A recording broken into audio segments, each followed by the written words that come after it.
Welcome to the City of Glendale's Budget Study Session number 4, June 5th, 2012. May we have a roll call, please? Council members: Friedman. Here. Manukian. Here. Najarian. Weaver. Here. Mayor Quintero. Here. May we have your report? The agenda for the June 5th, 2012 special meeting of the Glendale City Council was posted on Thursday, May 31st, 2012 on the bulletin board outside City Hall. Before you this morning, or this afternoon rather, is the Director of Administrative Services Finance regarding budget supplemental reports, proposed budget reductions, all departments. Mr. Ochoa. Yes, sir. We have for you this afternoon the fourth study session, fifth meeting in this budget adoption process. You'll recall we began this in mid-April with a two-day session followed up by two additional one-day sessions in May, and now here we are before you, coming to try to answer or provide more definition to the questions from Council about the specific impact of the proposed budget cuts. We will take you through rather quickly and then spend as much time in as much detail as we can muster given the lingering uncertainty that we are dealing with based on the lack of certainty on who is actually going to accept the retirement. That is coming into focus now, but knowing that the start of the fiscal year is imminent and it's right around the corner, we are making some educated guesses and also preparing conservatively as the Council would likely have us do. So the purpose of this meeting is to provide you with that detail that we have, get your feedback and direction, all focused on the budget, the formal budget hearing slated for June 12th. From there, we will go into the June 26th actual budget adoption. So there are effectively two bites at the apple, such as it were, with respect to the cuts that we'll be showing you today. So we'll talk about the process recap, which I just did, a little bit of remind you about the anatomy of the gap, where we are, talk about some of those solutions that we focused on, give you an update as to where we are with the internal service funds, which, as you know, is a significant chunk of that structural gap. We'll talk about some of those proposed solutions and review what the proposed cuts are, talk about the retirement incentives, the timing of them, and then get into additional detail with respect to the program reductions. We'll wrap up with an overview of GWP and where they are at this point in time, and then give you a conclusion and wrap up. So where are we right now? Well, as I say, we began at the end of April, moved through the middle of May with different study sessions. You've looked already at the closeout of the current fiscal year, the anticipated closeout of the current fiscal year. We provided you an organizational profile basically indicating how we lay out on paper strengths, weaknesses, opportunities, and threats for the organization in the coming fiscal year. We've given you the 5-year financial forecast, reviewed the proposed fees and charges. At this point, Council seemed to be willing to move forward with the CIP roll-up only, as has been previously approved, I believe it was last year, but and only those new fees which were specifically referenced and targeted in the presentation by staff. Nothing beyond that, even though we provided a good deal of what-ifs, of potential revenue increases or new revenues. Council felt at this point that it was not the right time to go seeking new revenues given the fragility of the economy. We reviewed capital programs, and as you recall, and you'll see later on in this presentation, we have scaled back the GWP capital program significantly, doing only those programs and projects that are funded by customers themselves, with one exception being Adams Hill Water. And then we went through the department presentations. Where we are right now, as I say, the level of uncertainty, this theme that keeps popping up, is really a function of this ongoing interest period in the retirement incentive program that Council had authorized. Previously, you actually approved the formal contract with PARS at your last Council meeting. As you know, that contract, that relationship only exists if the City Council wants to move forward with the actual incentives that may be offered. If we ultimately don't get enough folks to accept the incentive and Council retracts the offer, then we really don't pay anything, at least anything significant, to PARS. But that is there right now. That contract is in place. After the Council's approval last week, I believe it was on Tuesday, on Thursday afternoon, PARS did send eligibility packets to all eligible employees, meaning employees who were at least 50 years old at the time of separation, i.e. September 1st, and who had a minimum of 5 years of service at the time of separation, and who were not part of any of those excluded groups, basically talking about GCEA and GMA. And right now, that the meetings for those potential eligible employees are ongoing with PARS and HR. Yes, sir. Mr. Menugi. Just a question regarding the retirements. On a couple of occasions, I've been informed that individuals have been told that their position is being eliminated and that they should retire. That's not my understanding of the retirement incentives. No, I think maybe, unfortunately, that may be misinterpretation. Certainly, it shouldn't be the offering or the statement from any of our department directors. We are not saying you can either retire or your position's being eliminated. Right.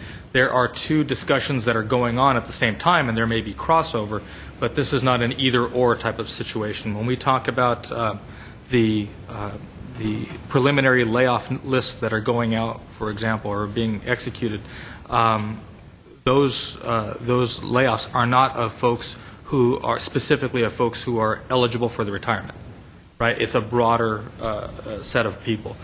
It may be coincidental that somebody is eligible to retire and may be targeted for layoff, but they aren't being made available by way of being targeted. So we're not forcing people to retire in any way, shape, or form? No, we cannot. We would not. The retirement incentive is voluntary. Okay. I heard the same thing from an individual. So if that representation was made to an employee by a department head, what would your response be to that department head? Well, first I'd want to talk to the employee to find out specifically what was said, because we're dealing with folks' life decisions. Certainly, they are very sensitive and justifiably so. But if a department says, hey, Joe, you may be subject to layoff, you really ought to think about the incentive. It may make sense for you and your family. That's one discussion. If that same department head comes up and goes, you need to retire because if not, I'm laying you off, that's unacceptable. We can't have that. Unfortunately, in communication, both the communicator and the person receiving the communication have some obligation to get it right. If our department directors are not being as clear as they otherwise should be, certainly I need to know that. And so in talking with the employee, I would also talk with the department director in question. As I had mentioned just a second ago, we are now at the June 5th study session. What we will be looking at through the week of June 11th through the 15th is the issuance of preliminary layoff notices. Because of the bumping that takes place under our civil service system, we will need to provide these notices as quickly, as expeditiously as we can so that HR can then run through all the different scenarios in time so that we can begin the new fiscal year, or as close to the start of the new fiscal year as possible, with people in their right positions. So we will, much akin to school districts, provide a rather large number of layoff notices, but not necessarily have every one of those folks actually finally be laid off. If we suddenly had 150 people march in tomorrow and say, I'm retiring and take me into this program, then we probably wouldn't issue any layoff notices. But at this point, we just don't have that luxury. And again, we intend to start the fiscal year with a balanced budget, which means we need to get you by the 26th of June with a final budget document, which means that by next Tuesday, the 12th, we need to have a very good idea about what the scenarios might be. It's no fun, certainly, but at the same time, we've been talking about restructuring this organization, and now we're actually having to do it and actually talk to folks about what that means. So everything predicated on the July 1st start date for the fiscal year, but as I mentioned earlier, July 6th is when the retirement date, the cement dries on your ability to opt into the retirement program. So Folks who intend to retire need to let us know and sign irrevocably that they will retire on no later than June 6th, after the 4th of July holiday. From that point, as I say, we'll be going through all of the different... July 6th. July, what did I say? You said June 6th. I'm sorry, July 6th. June 6th after the July 4th holiday. July 6th after the July 4th. It's a big window. It's the new math. So we, I'm sorry, we would go on the 6th. 9th through the 31st of August, basically it does take that much time to work through all the the layoff scenarios should they become necessary.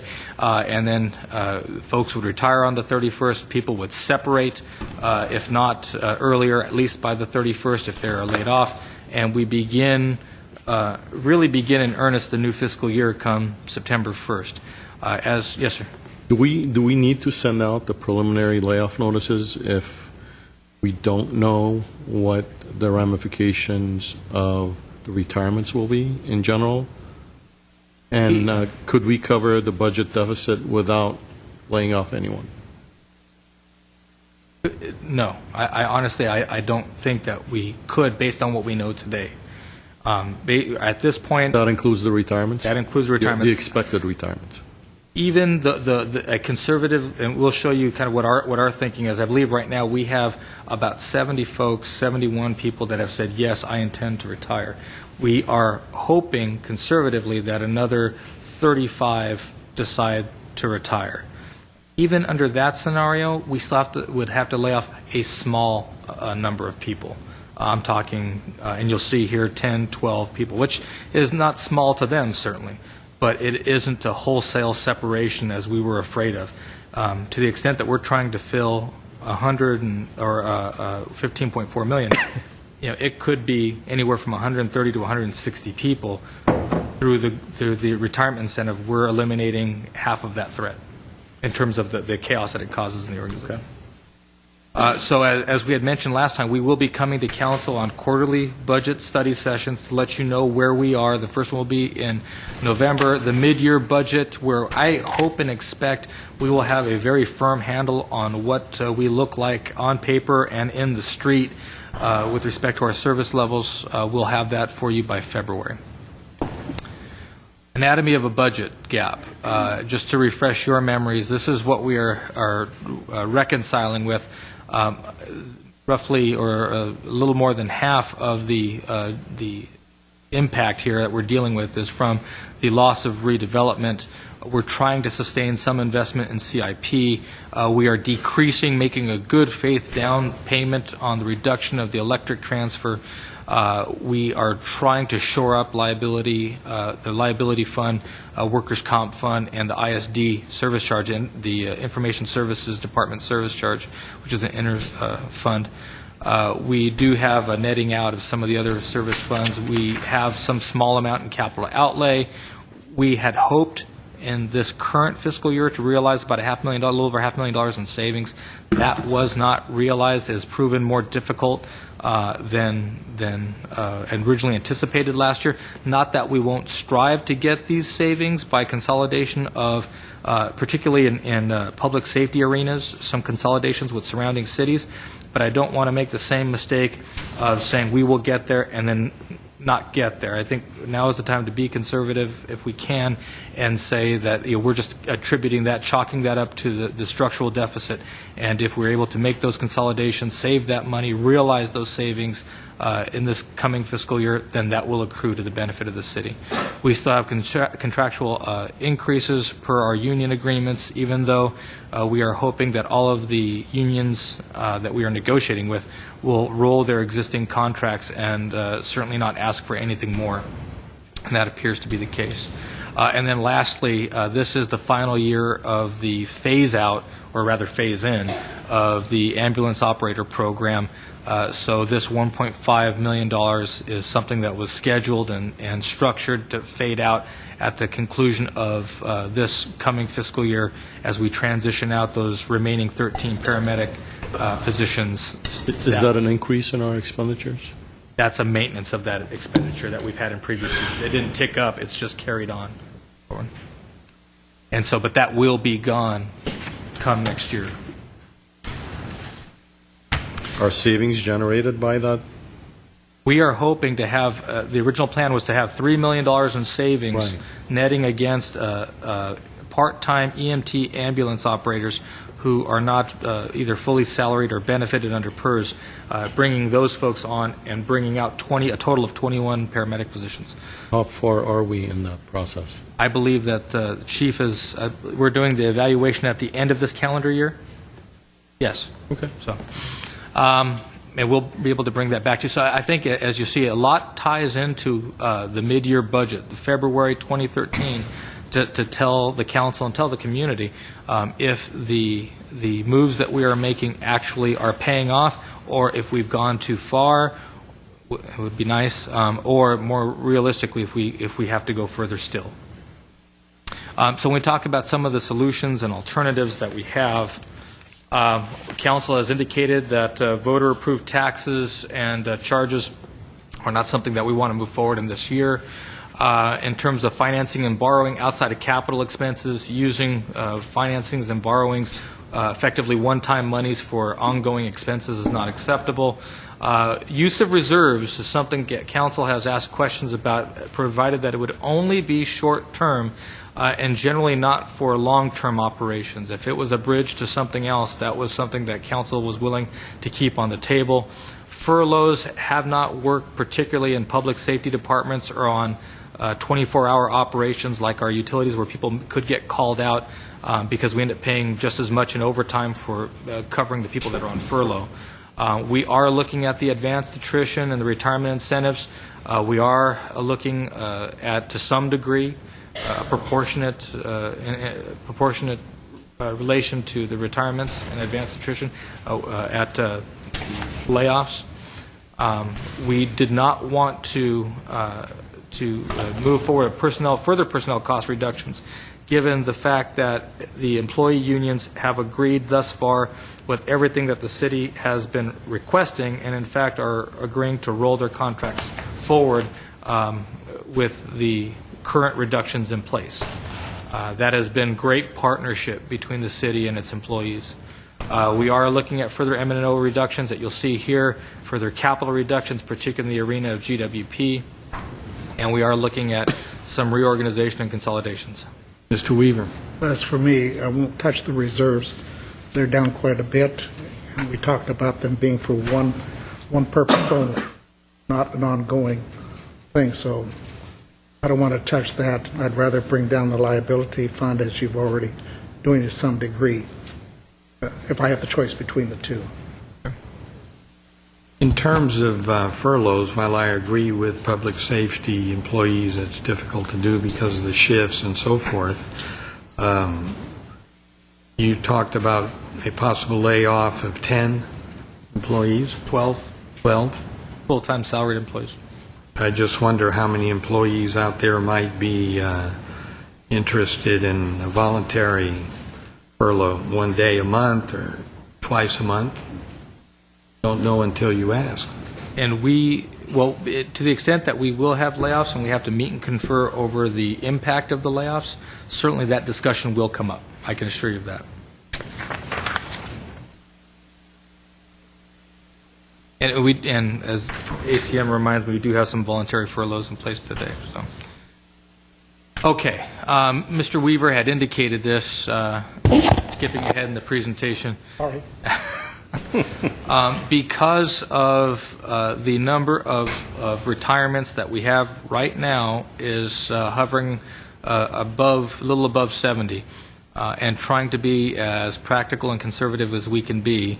One of the things that council mentioned that you might be willing to look at is deferring a portion of the investment and deposit in the internal service funds, and basically increasing, or reducing the workers' compensation rate and the liability rate. And so what we're looking at here is the overall appropriation of $1.6 million in the general fund, $700,000 in all the other funds in the workers' compensation deposit, and reducing $500,000 in the general fund and $368,000 for all the additional funds towards the liability fund. So you're looking at a potential $2.1 million reduction in that budget gap, scaling back the amount of money that we would deposit in these internal service funds. I recall those funds were approximately $5 and $2 million. Is that all we could muster up in terms of reduction in the rates for the liability funds? We believe that going this far, the 15%, basically extends our 5-year plan out to a 7-year plan. Could we go further? We could go further. Prudently, we have to recommend that we not. Can we? Well, it's council's policy decision. I think where we would want to be is to test some of the What is the current rate for the current year that we need to look at, that we need to fund for the current liabilities, as opposed to funding what was unfunded in the prior years? Well, Mr. Mayor, members of the council, the discussion, recall that the whole program was to amortize the deficits in the funds over 5 years. What we've done in this exercise is push it out to a 7-year and continue to look at it each year and amortizing that difference, so we ultimately get those funds to where they have a zero or slightly positive fund balance. Workers' comp, if I recall, was about a $19 million deficit. So we're trying to cover the operating costs in those funds, and I believe it's about $7.5 million off the top of my head for workers' comp, just to pay the staff that we have and the ongoing claims, in addition to amortizing that large lump out deficit over that part of time. We've set those rates accordingly to try and amortize those over time. So what is the current liability is $7.5 million? The whole fund was $7.5 million. No, so. right. The whole fund was. The total rate. There were two funds. One was workers' compensation fund and For the total general fund. liability fund.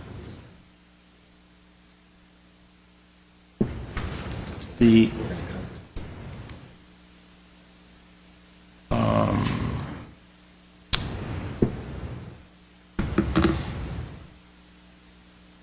workers' comp is 10.6 million or 10.4 million. That was a $1.2 million increase from the prior year, where it was 9.2. Okay. That doesn't make sense to me. If our current contribution is $5 point something million to the workers' compensation fund, that's the current liability in addition to That's workers' comp. The current liability and the amortized amount. If it's 5 point something million, how can our liability be $10 million for the current year? Or maybe I have my numbers incorrect. Yeah, last year workers' comp was 9.2 million. This year we proposed to raise it up to almost 10.5 million. Now we're dialing it back down. I see. In the prior slides that we went through, which funds were they that had $5 and $2 million? Was that the incremental increase, or was it the total liability? Incremental. Okay. That was the incremental. I would like to know what is our current liability, as well as what amounts are we amortizing. So let's move on with this thing, and then you can get those. We'll get numbers, that while we're doing this and be able to. So that I have an idea as to what is the annual amortization. If it's around $19 million at 5 years, it's about $4 million a year. Right, and then there's normal operating costs. Right. Which includes claims and whatever the increases are in there. Please get that to all of us. Sure. And I just have a question.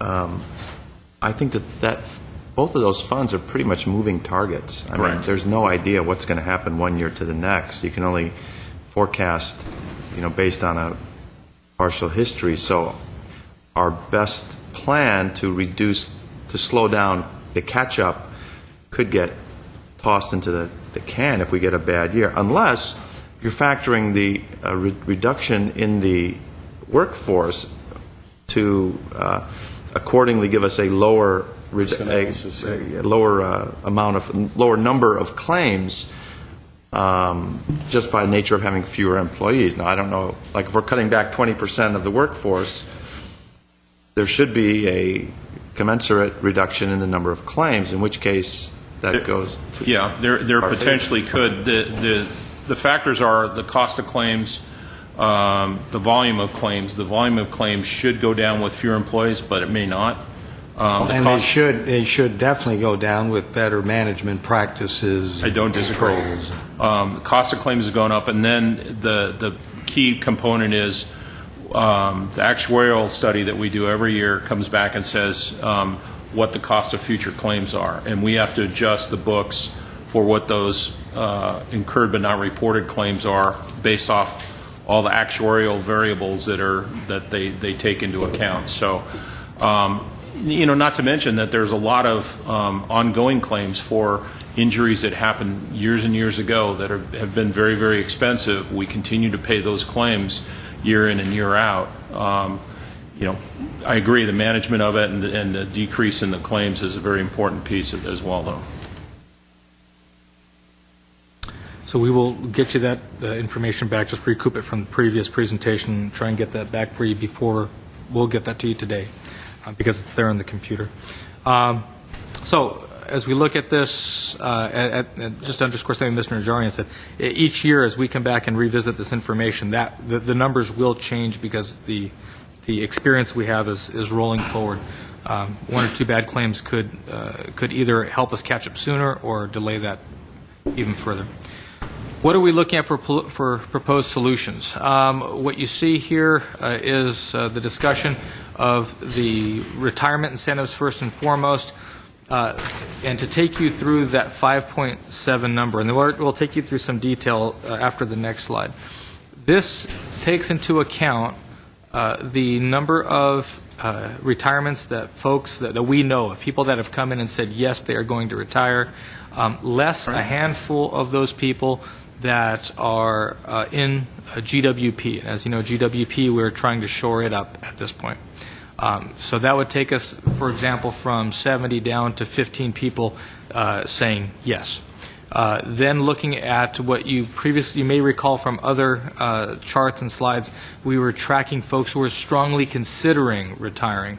We, to be conservative, took half of that number and attributed them to yes. And so what you see there, $5.7 million, is a reflection of that number of employees, 90 approximately employees that we have. And then what you see below that, additional anticipated retirements. We believe that since the approval of the PARS agreement and PARS dissemination of its information to all of the employees, the extent that the city is not looking at COLAs and cost increases on a going forward basis, that we actually will get more people to step forward and actually accept the retirement. That's that $3.27 million. If we can actually achieve that, if we can get to that level, then that frees up what you see on the balance of that slide. Ms. Frieden. Thank you. Is the cost of the incentive that we're paying out, is that reflected in this, is the entire amount reflected in this $5 million, or is it spread out over a number of years? Where is that cost reflected in this budget? These are the gross savings. Gross savings. These are gross savings, not the net. The net would be something less, and what we would bring back to you at the time of, shortly after the July 6th deadline, is what the upfront cost would be. And where do you anticipate, because this is pretty tight budget, so where do you anticipate that coming We would from? anticipate that coming out of reserve, because if not, you end up taking the gross savings. If you reduce that down to a net, it's significantly less. The city council would have the option of paying all at once through reserve, or paying over a 5-year period, presumably either through reserve or by cutting further and having these cuts stand on their own. But the idea for us is to take it from reserve and then, again, have the discipline to hire back not more than 20% and have the ongoing savings both repay the reserve and accrue to the general fund. Thank you. 20%? That's not much discipline. I mean, The average is about two-thirds, or to 75%, is what PARS has told us, the way that cities and other agencies use Really? this tool. So they were rather surprised that we would go to the extent of 20%, of saying that for every 5 people that take the retirement, we would only hire 1 person back to do that job. And let's not forget that if we did hire people back, that would be in the second tier, so there would be a savings there down the Over the line. long term. Over the long term. And because it's voluntary, there's no age discrimination issue because As long as they're you are on their eligible. own. Right. You're 50 at the time of separation, 5 years of service. As long as Ms. Friedman mentioned it, why don't you, so that it's forever encapsulated in the DVD, that talk about the new employees coming in and what their packages will be like. Just a brief thumbnail. Glendale has been extraordinarily progressive in scaling back the cost per employee on a going-forward basis. You had gone on the non-safety side. Glendale has never gone all the way to 2.7 at 55 for non-safety employees. Instead, the furthest you ever went was 2.5 at 55. 2 years ago, Glendale went back to 2 at 55. Historically, PERS operated at 2 at 60, that 2 at 60 model, and it was extraordinarily sustainable over the long term, over decades and decades and decades.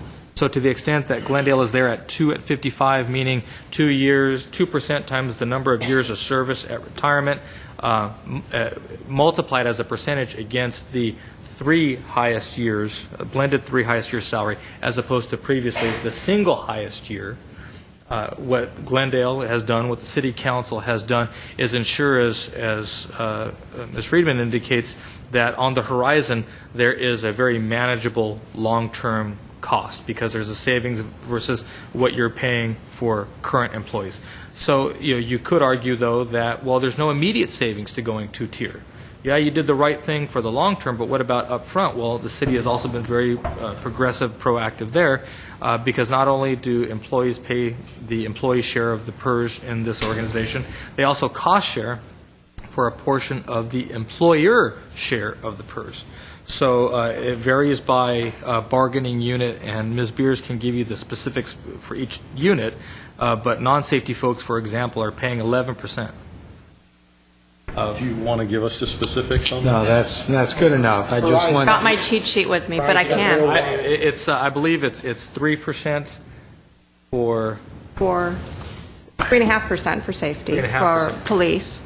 It is 1.5%. Why don't we have Mr. Doyle if you would like it, Mr. Mayor? I don't know. My cheat sheet. I know. I don't have my cheat sheet with me. Good afternoon, members of council. The employer's portion that the employees are picking up, for the GPOA and police sworn managers, it's 3.5%. For the GFFA members as well as fire managers, it is 2%. For all general managers and executives, it's 3%. And for the GCA, it is 1.5%, and for IBW, it's 0.5%. Okay, just want the general public to understand what's happening with new employees specifically. Okay, go ahead. So, if we can get through that, through those retirements, that goes a very long way in solving this particular issue. As you see depicted here, a reduction in the workers' comp rate, a reduction in the liability rate, reduction in the internal service charge for the Information Services Department, and program reductions, which we'll talk about in just a second. That balances out our budget.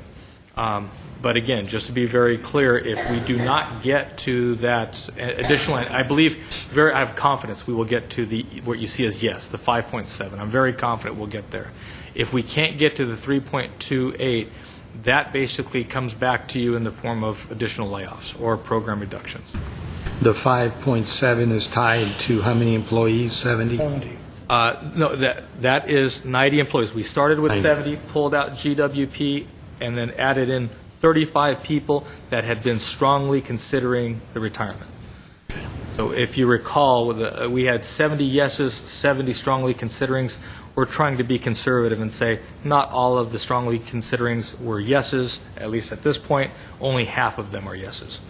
So if what we hope to happen happens, we will see more of those folks and people that never responded. Keep in mind, we had a number, 128 of our eligible employees didn't even respond to the survey for any number of reasons. We're hoping to pick up a good chunk of those employees. Once, now that they got the packet in the mail, they see what the benefit is, and they come to the realization that this is actually a very good deal for them and their family, unprecedented in what Glendale has offered previously. And as I say, 4.18 in program reductions. We talk about as I already mentioned, that the estimate on the retirements is what we have received from the interest period. But I want to talk now about what the program reductions are. We're going to shift to a worksheet, Excel spreadsheet. Go with some degree of specificity. What you see here are those folks that are yeses. Here's the 70. There is the 15 GWP employees that I referenced earlier. These are all the folks, and so if we so choose, we can talk about who these 70 people are, at least what their functions are, because what the function is tells you what the impact is on the department, generally speaking. Here in the shaded area, it's shaded literally and metaphorically because these are the folks who had indicated a strong consideration, that they were possibly willing to do the retirement. We don't know who these folks are just yet. You can be sure that over the coming weeks, we will be cross-referencing all of this information as people come in to meet with HR to talk about the retirement incentive. But I'm sorry, but if we're looking at general fund savings, why do we have Glendale Water and Power? That's precisely, well, a couple things. We pulled Water and Power out because Water and Power is Water and Power does need to be shored up at this point in terms of their funding. So in terms of this, we did pull this 15 people and the $1.9 million out of this. That's the $5.7 million. Okay, and there's 18 on the bottom in the shaded area. In the shaded area, exactly. We still have this here. These would also probably accrue into the Water and Power Fund. But what I think you'll see with other non-general fund resources is just because people go away, the function still remains. And so if we have an employee who is in the general fund doing a job that used to be done by somebody in Water and Power or in CDBG or in Traffic and Transportation, we would push their salary out away from the general fund into those funds because the work is still being done. And so we push as much of the savings as we can back to the general fund at the end of the day. And I can tell you right now, it's a great observation because that is not 100% foolproof. We can only do it according to accounting practices. But at this point, we can go significantly deeper and only cut true general fund departments. But in doing so, we would, one, be unable to hold harmless the police and fire functions and really begin to eat away at quality of life services. So to the extent that we can move in this direction, but then come back in the first quarter and certainly by mid-year and tell you how effective we've been in appropriately pushing cost out, that would be our goal. Question. Yes, sir. The department I'm probably most familiar with is management services, and I see that there's 5 with a yes and another one strongly considered. So that's 6. Isn't that a large impact to that? Yes, sir. Won't we have 6 people in there to begin Well, with? it speaks back to Mr. Najarian's earlier point that it comes out in the wash that for every 5 we lose, we're going to pull 1 back. And so if we are losing, in this case, for example, clerical assistants, not that it is the optimal way to operate, but we all, including ACM's office, may be sharing that same person in in the office, depending on who goes and who stays. So if they get hired back, they're at the new tier, correct? A new person at the new tier. So that we would not, in any event, we would not be rehiring someone who retired. Depending on circumstances, we might, but not in our office, no. Not in management services. And I've expressed some concern about support staff to council already. I mean, I thought we were stretched very thin at the current situation, losing 6, maybe netting a net loss of 5 or 4 is going to be very difficult on the council. Yes, sir. I mean, the community has demands on fire, police, parks, libraries. They also have a demand on the council. And that is to respond to their inquiries. That's to get their telephone calls answered, to set up meetings, to get work done. So, I mean, I personally am concerned about this, that this management services may, in fact, be the most painful cut that the public realizes, those that are involved and that request help. I don't know about you guys, but I agree. we're running like heck trying to catch up with things. Losing virtually all the clerks. Yeah, I don't know how we're going to do that. I mean, I understand the budget situation. I just want to raise that here and say, I think, like you said, it may take a while for the pothole to get filled. We're still going to trim your trees. I can't tell that to a constituent. Oh, we're going to get to your problem in 3 weeks. I don't think any of us can. So, and I can tell you that we aren't putting this information out there for effect by way of council, in terms of just to demonstrate and punctuate the point for the viewing public how deep these cuts are. It just is the fact that the cuts, they are deep, based on where we've been and where we are and what that new normal is. But this here is a depiction of what the retirements, we expect those retirements to be. Can we adjust this? Sure. One of the things that I think we'll have to make greater use of going forward is both paid and unpaid interns, quite honestly. Because having as many staff in the office, even if we added back 2 additional people, if we went to 40% rehire in management services, I hear what you're saying. I feel your pain because I'm going to be experiencing it myself. I am very empathetic, sir. The next up that we have, Jason?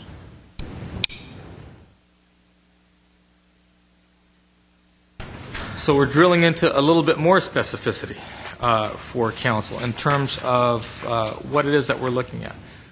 These are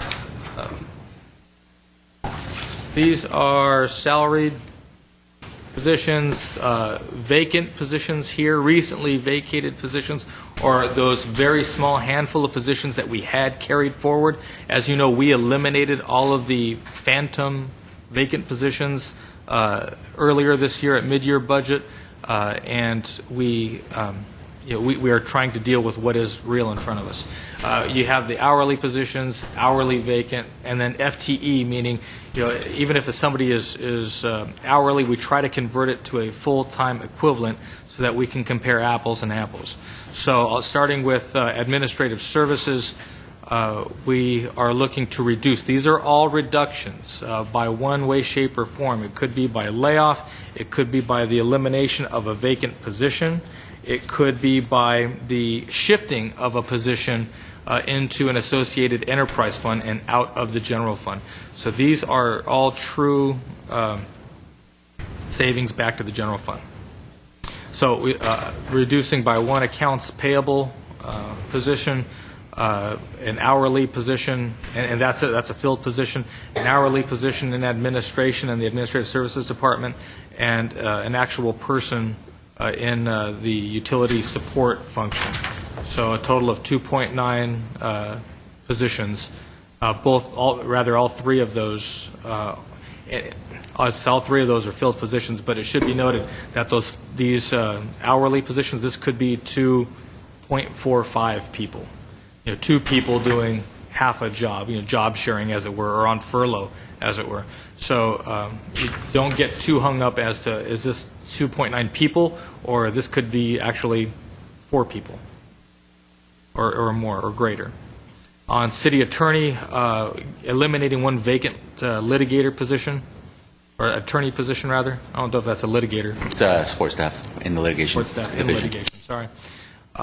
In the city treasurer position, getting through the consolidation of a budgeted position doing cash banking, consolidating that function with the Department of Finance, as opposed to having it a separate and somewhat redundant position in the city treasurer's office.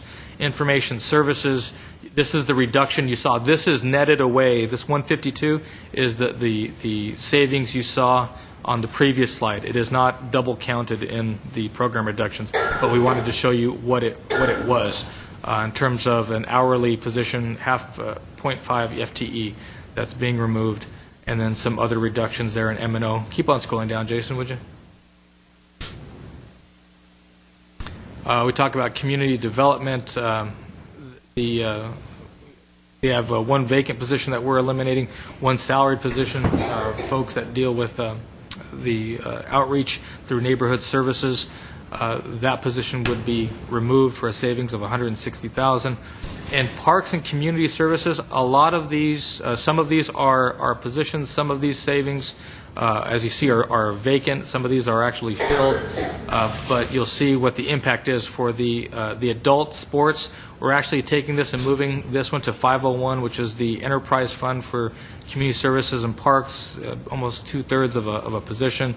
The ARC operations, and again, if you have questions, we can bring the department directors up, but this is not necessarily scaling back hours, but scaling back the amount of staffing we have during those hours of operation. We do have some reductions there at Brand Studios. We would be closing out our operation, the vacant position there for Hoover Pool, consolidating all of our swimming and aquatics efforts into the city pool versus having them shotgunned out over the different locations around the city. You see a big issue here with respect to park maintenance. There is a consolidation with respect to, I believe, that position. I believe that's correct, where we would be contracting out usage of one of the facilities in one of our mini parks, and the group that would program it would actually do the maintenance for us. You see scaling back on skate park. Where is that? The mini park, which one? Which one is that, Jess? Maybe all of them.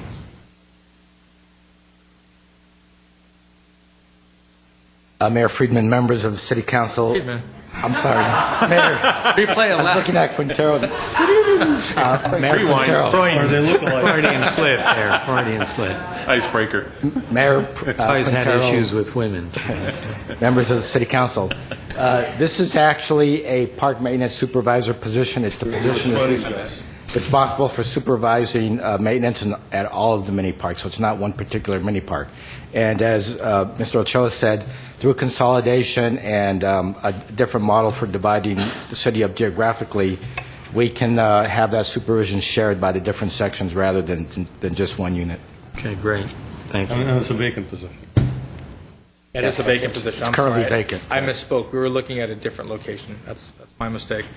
Again, skate park, something that is near and dear, but we would be looking to scale back the hours there at that location, basically eliminating, or is it wholesale elimination of weekday operation? Supervised weekday operation, still keeping it open on the weekends. Youth and family service operations, have just give you a little bit of flavor of what that is. Mayor Quintero, members of the City Council.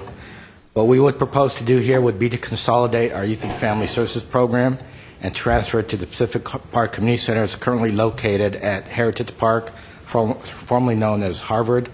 And so to consolidate operations at Pacific, which would allow us to lay off a vacant position and to lay off a filled position who would be able to bump to another position.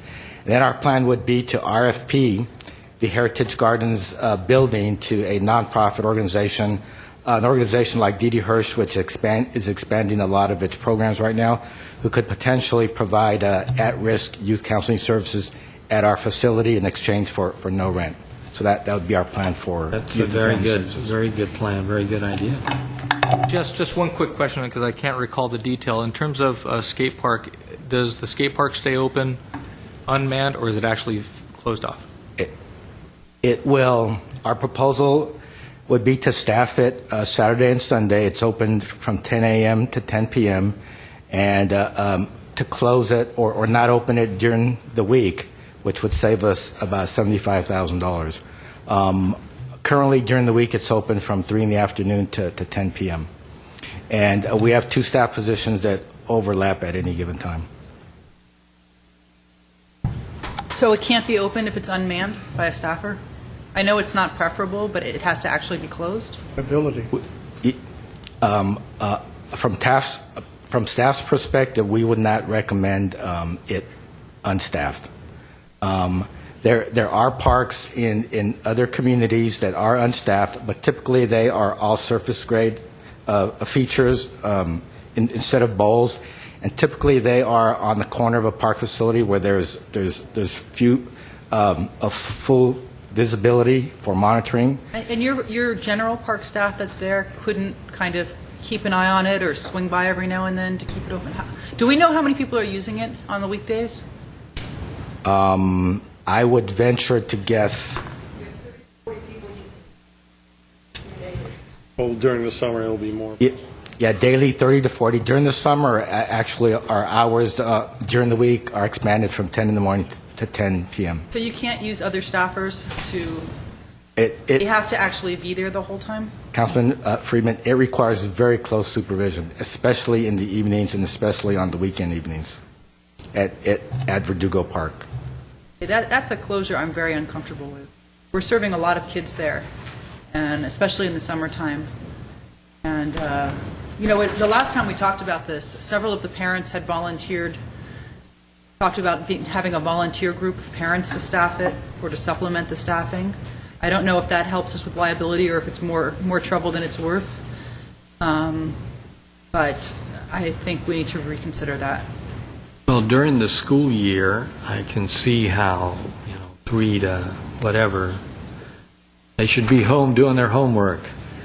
But during the summer, to not have any operations during the day, that's kind of, we'll see. I don't know, 30 or 40 kids out of how many kids in the school system? How many thousand? It's not a high number. And I see skateboarders all over Glendale that are not over there where we wanted them to come. On the sidewalks, the streets, alleys, everything. Okay, we'll talk about it. Thank you.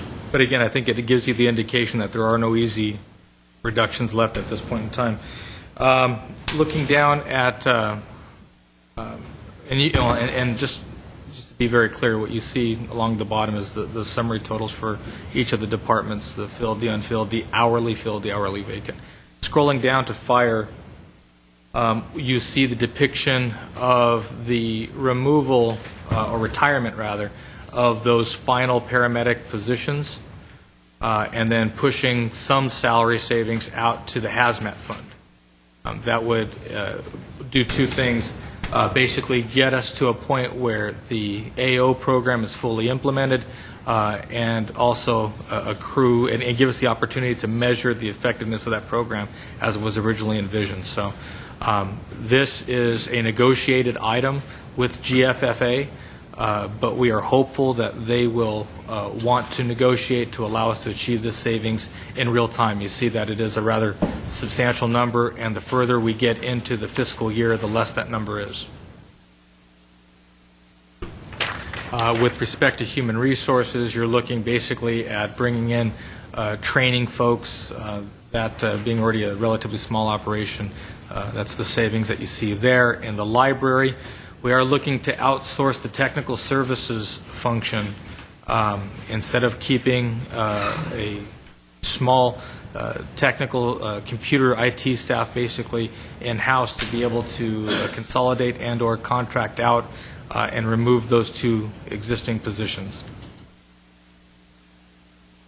Going down to management services.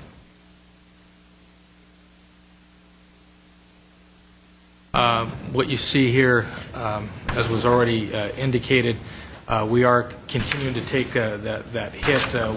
One currently vacant position that we would move out, and then cutting budget basically to the tune of $221,000, both for special events and for general administration, just the miscellaneous things that come across management services during the course of the year.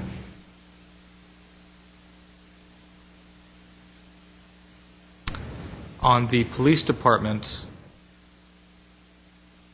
I don't believe this one is the final number. Is this the final one, Chief? Yeah, it should be. Oh, I'm sorry. My eyes are failing me. As you recall, we were trying to keep as many officers in the field as possible.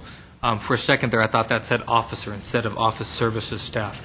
What we're looking at is a reduction of 2 vacant civilian employee positions, and be able to also do 2 CSO positions for a savings of $222,000 plus a reduction in overtime for the department for a total of a little over $500,000. 4 full-time positions plus OT.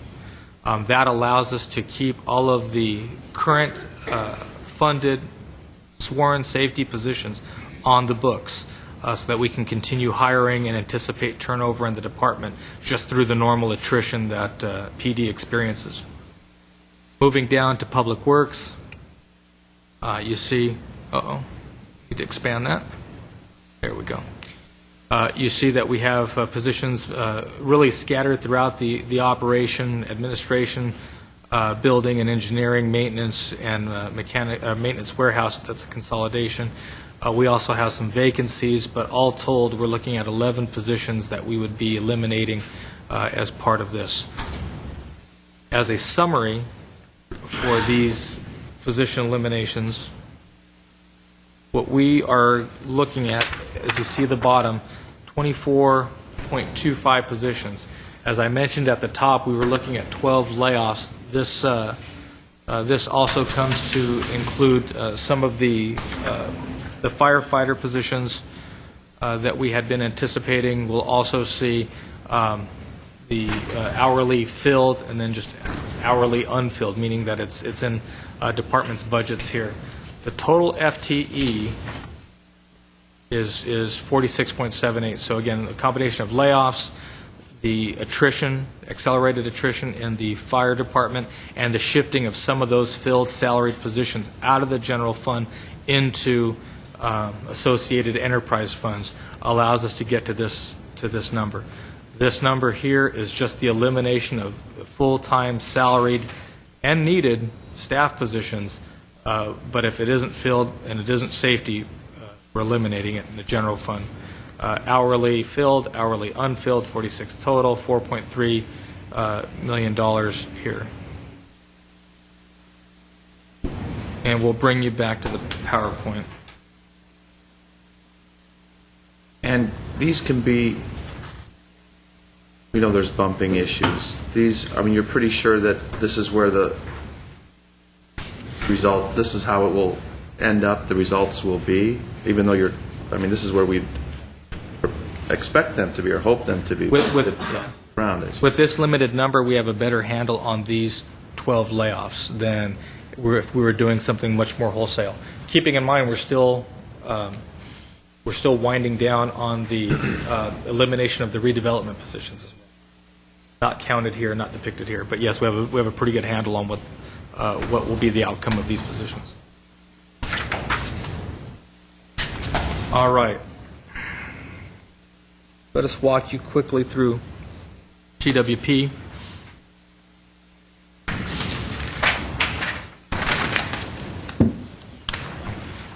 Oh, I'm sorry, we had one other bit of business here. Because we did talk about revenues, but I just want to make sure that we punctuate the point that to the extent that we want to add things back onto the list or that we want to avert reductions in staffing or services, we are going to have to find ways to increase revenue. For our purposes here, as I mentioned at the outset, council, justifiably so, has not been wanting to increase any kind of significant fee increases, voter approved or otherwise, outside of the utility, and you still haven't even agreed to look at the utility. Recognizing that GWP is in significant need of a rate increase on the electric side, we believe that it is best not to go and look for some broad general revenue increase outside of GWP.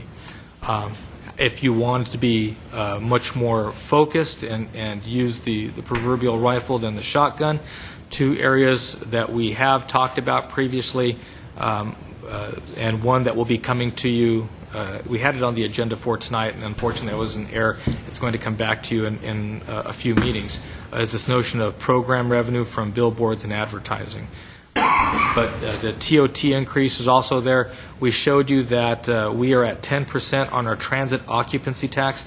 This is the bed tax that is levied on all hotels in town. In our market area, 10% is on the low end. It's as high as, I believe, 14 or 15. The average is about 11 or 12. That would require a vote, I believe. It does, in terms of the effort and the return, getting an agreement on the 1% increase, which translates to about $300,000, you could argue is not the most efficient way to go in terms of cost efficiency of putting something in place. But it is something that is very targeted, that does not hit the general population, and still keeps us in line with the surrounding market. But the program revenue, this speaks back to the issue of quality of life. In the past, there have been discussions about advertising on electronic billboards along the 134 and 5 interchange, and that could net you as much as $1.9 million, which is a lot of general fund revenue. But as I say, it's come up in the past, and generally speaking, residents who live further to the north of these areas into the foothills have not been supportive of moving in this direction, claiming that sign pollution and what have you.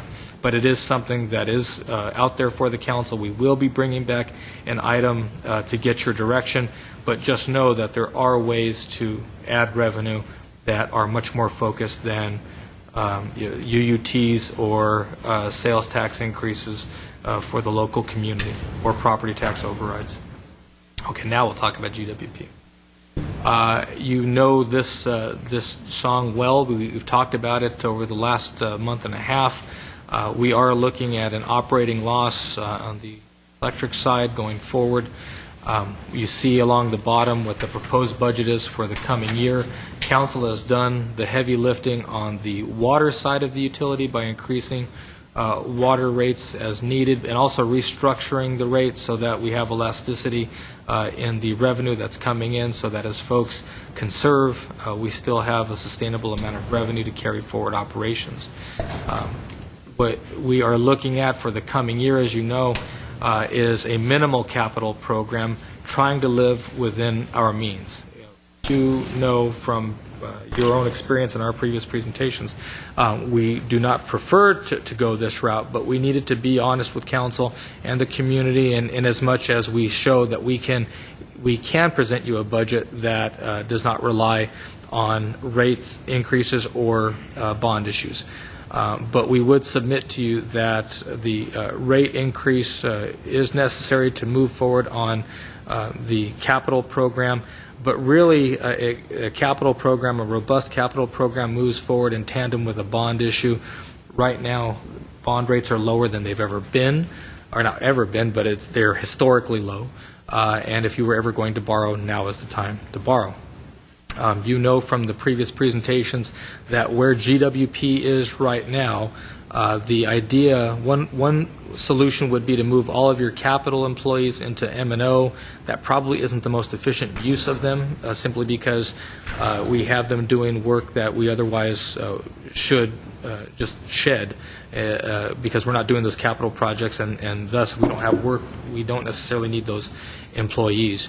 If we do get a rate increase, we can keep a good chunk of those employees. If we get a rate increase in a bond issue, we can keep almost all of them. And I do say almost all of them because, like all of the other departments in the city, and GWP is another department in the city, they have to make sure that they are as efficient and streamlined as possible. So with our new interim general manager, we will be going through during this budget season and ensuring that the utility is absolutely as trim as possible, yet still able to meet the critical missions of GWP.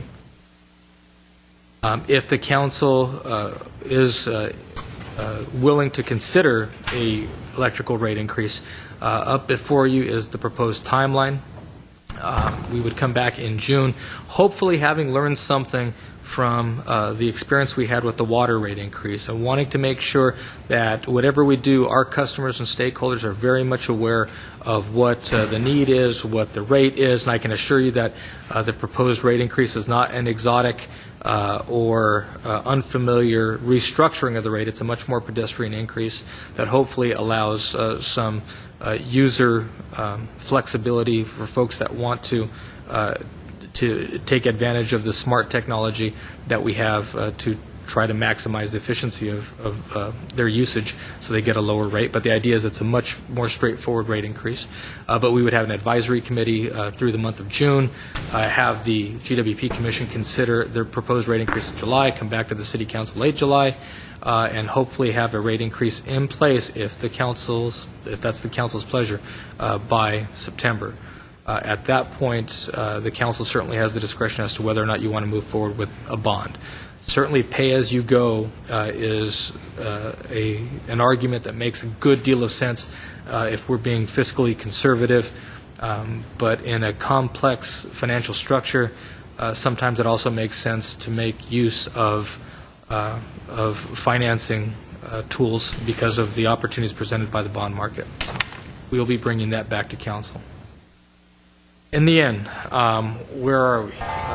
The portion of the gap that is attributable to the retirement incentives is significant. But to the extent that we must and will deliver to you a balanced budget, I have every confidence that we can, either through increased retirements, which is preferable, or increased layoffs, which is not. As the slide shows, the more retirements we get, the fewer the layoffs will be, and vice versa. We have gotten good feedback from our employees. We have gotten a number of people that are very appreciative of what the council has offered, knowing that it has never been offered before and likely may never be offered again. Honestly, I think that we have a number of folks who are just a little bit experiencing some trepidation because of the severity of the change in their life that retirement would represent, and they're having to come to grips with that if they so choose to retire. We do expect that by September we'll have for you a much clearer picture, but to be perfectly honest, I think that we'd be looking at the mid-year budget report in February before we could present to you a budget that is both balanced, that fully meets the needs of all of our residents, and achieves the council's directive of being fiscally responsible without sacrificing to an unreasonable extent the service delivery. I do believe that at the mid-year budget, one way or another, we will have we'll have a budget for you that truly you will be proud of, that meets all of your tests for efficiency, for frugality, and for effectiveness with the service that we provide. I do look at this period of time with this level of uncertainty as something that's unavoidable, but still unfortunate. We acknowledge that. But I can tell you that the entire management team, the partnership with the associations, and all of our employees are focused on trying to make sure that we do the right thing by the residents and businesses. All of our department directors are here if you'd like to go through any of the detail. Certainly we can. If not, as I say, this sets the stage for next Tuesday when we will have continuing and evolving amount of detail to provide you for the formal budget hearing. But at this point, I'd be happy to answer any questions. Any questions or comments? Mr. Mnuchin? Yes. Does this budget take into consideration the additional costs for smart meters, and how much is that going to be? Because the presentation that was presented last year was an additional $2.5 million. Is that currently still the fact? Is it more or less, and how long will we be incurring these additional expenditures? Steve. I know that you might not know the answer, but it's just a number that stuck in with me, and I would like to kind of find out whether that is still the case. Mr. Mayor, members of the council, Councilmember Manukian, and I'll go as far as I can, and I may ask for a lifeline. But essentially, if you recall, the smart meter program was a $70 million program. To date, we've spent approximately $59 million. So there's an additional $11 million. That's not in this current budget. That is something we would have to address with the rate increase in the bonds. That's where that gap gets filled. No, I'm the sorry. comment was operational expenditures were an additional $2.5 million. Not the smart meters themselves, but the operations for the smart meters was an additional $2.5 million. I apologize. I thought you were talking about just the original. No, that I'm aware of. But if there's no answer now, I will get you the answer. Yeah, get me the answer. But we'll later. see. Ramon is. If he has an answer, I don't know if he. You can comment, Ramon. One's willing to step forward. Good afternoon, Name council for the members. record. Ramona Buek, Assistant General Manager for Electric Services. We do have in our O&M budget, we show some O&M expense for smart grid moving forward. That's for all the software and support that we have in order to operate the system. Okay. If you could get me specifics on how much incremental costs we're incurring because of that. Second, I was on a private discussion with Mr. Ochoa. I did bring up the issue of last year's surplus. And we used that surplus and we put it in the reserves, and that's what the council voted on.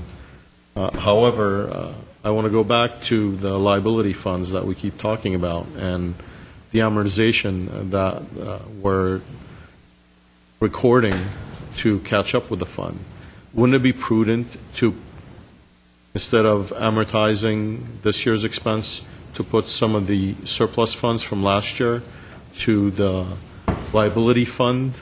Because the liabilities that were unfunded in the past, were in the past, therefore it's not a current year operation. Wouldn't it be prudent to put part of last year's savings into the liability fund and not amortize or allocate those expenditures for this year for the amortization? Mr. Mayor, members of the council, we certainly could do that, and we have done that in the past, where we have done transfers not only from the general fund but other funds to our internal service funds to shore them up. And I'm not advocating the total sum. You know, there was a number thrown last year of approximately $7 million.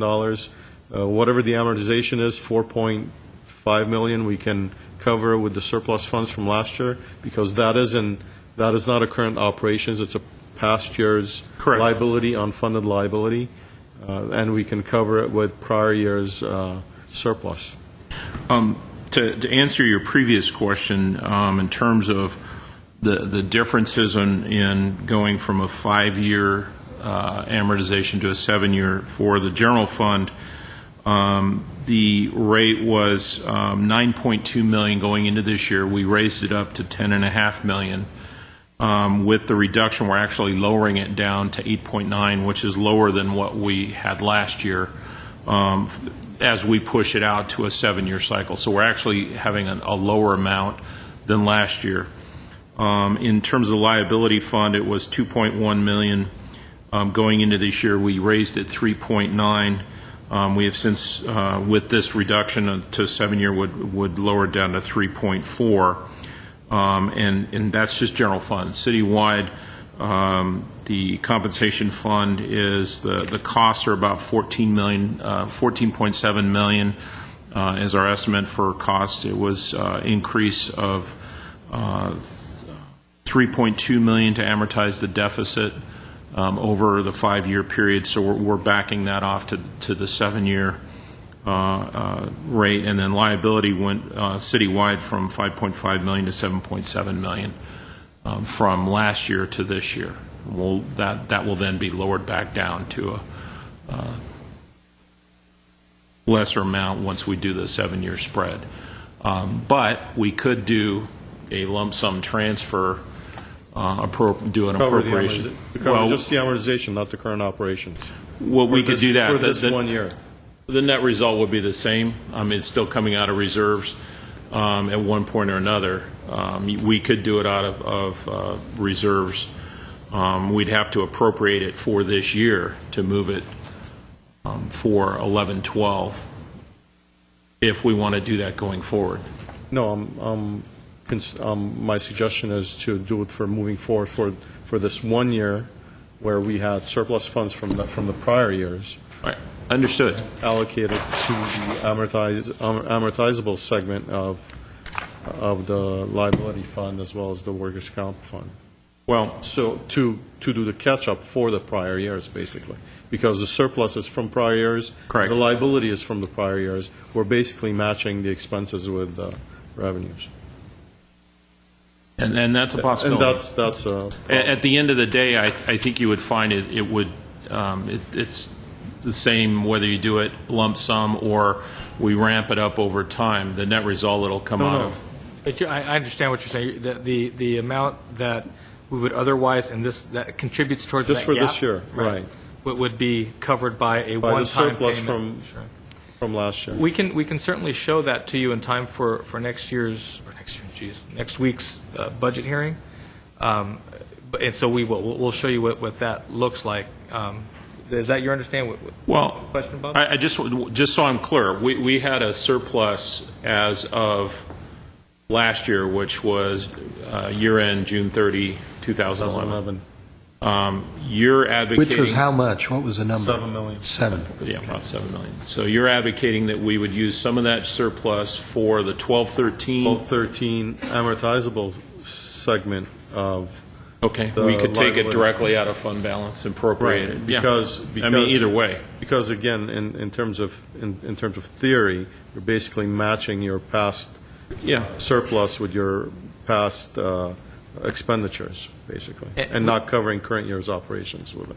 And we would show you that side by side with the cost of having carried forward a number of those redevelopment employees to this point in time, because that eats into it, and then the cost of the retirement benefit and how that might interplay with it. So we can show you a series of combinations that council can look at and decide what you want to do. Just a note and a follow-up.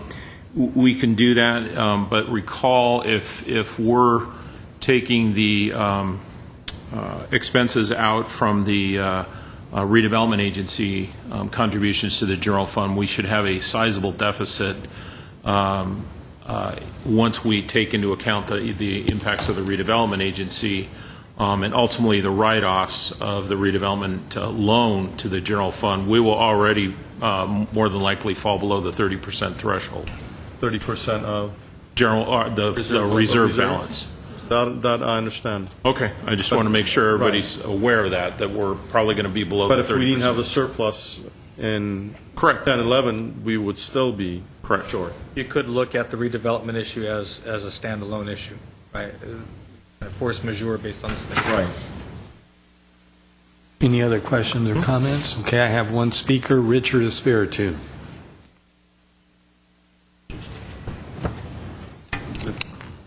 It's for Housing Authority. Oh, I'm sorry, you wanted to speak for housing. Okay. That's the next meeting. All right. If there aren't any further questions or comments. Mr. Mayor, may I Mr. just get one bit of clarification? Sure. I thought I was going to forget. Councilmember Friedman does bring up an issue with respect to skate park usage. Is it the council's pleasure that we try to find some place to plug that in amid the other cuts we're trying to achieve, or to move forward with allow us to move forward as a cut per the recommendation of the Department of CSP? It's really the council's pleasure. For me, in terms of the summer, having it closed during the week when when kids are out of school, I don't like that idea. I think we should try to do something. If only during the summer, or well, at least to start with that and see. Any other comments? Well, it's just that if you put this back in, then you're going to take something else out, and we start triggering it down the line, something's going to have to give. And kids in this town have skateboarded all over the place, just like bicyclists before there were skateboard parks. So I know it hurts, but the public's got to understand at some point in time the hurt that this city is suffering. It's going to affect the parks, it's going to affect everything. So, Any other comments from council? Well, I would also like to see it stay open at least during the summer. And we do have the potential revenue of these billboards coming in, at least one of which we really don't have much control over because it's a metro billboard, and they're just offering us cost sharing. So my suggestion would be to maybe program some of that money, shift that over to skate park for the summer, but that's a different discussion for a different day. But that's, that's a potential solution. I don't want to start earmarking potential revenues before we've even voted on it. yeah, that's months out. I don't know. I would like to see the whole budget next week to make it. Okay, bring Carry us this some discussion. options. Yeah, let's see maybe we could see what repercussions or what other suggestions staff can have to backfill that amount. I assume the 75,000 was for the entire year, so we'd need to see what the summer cost only is. Sure. And if there was any suggestions of where That's that money small could come enough. from. Sure. Okay. Okay, no further questions or comments. Do I have a motion to adjourn? So moved. Second. We are adjourned. Again.